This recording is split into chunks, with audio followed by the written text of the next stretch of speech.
They're not shares. This is not a company. It's not a publicly traded equity. This is a protocol and a token that moves value on a network. So very similar to like email and data packets that move between email providers to be able to settle that message, that I send you from my Yahoo to your Gmail. That's the internet of information and the email protocol that allows those to settle between providers. Used to back in the day, AOL, you had to have AOL in order to receive, from somebody else at AOL. You couldn't send AOL to Yahoo on the emails until the email protocol was the thing. This is a protocol that settles value. So you can imagine at scale the amount of payments globally that happen daily. They've never seen a market cap of a protocol or a network that worked globally until Bitcoin. And now, if you were using actual markets and banks and institutions settling value, that value is significantly higher than what moves over Bitcoin every single day. And again, the throughput would be required for that. And that's why the XRPL is uniquely positioned to be able to handle all those things. But when it comes to total market cap, the available supply and the total supply are two very different things. All shares are being traded at all times on the stock market. There's not like you can lock up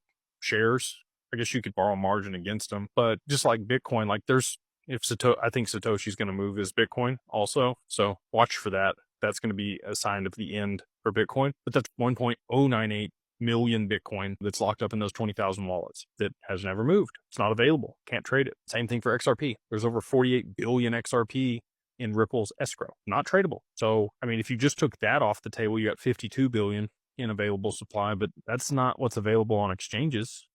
Uphold has about 5 billion in retail's hands on their exchange. Coinbase is down to like almost nothing available for trade for XRP on its exchange. So, there might be a billion, 2 billion, probably less than 2 billion available on the exchanges for people to buy and trade. So, if you're thinking about like, well, it's going to take this much money to move the market cap, it doesn't work that way. There's only 1/50th of the supply maximum available for trade. So now those numbers come way, way down for the amount of inflows that are going to be required in order to push the price up to a lot of these higher levels. And again, if you had ridiculous amounts of demand for an asset and not that much supply, it really just comes down to economics. Like everybody took economics in high school.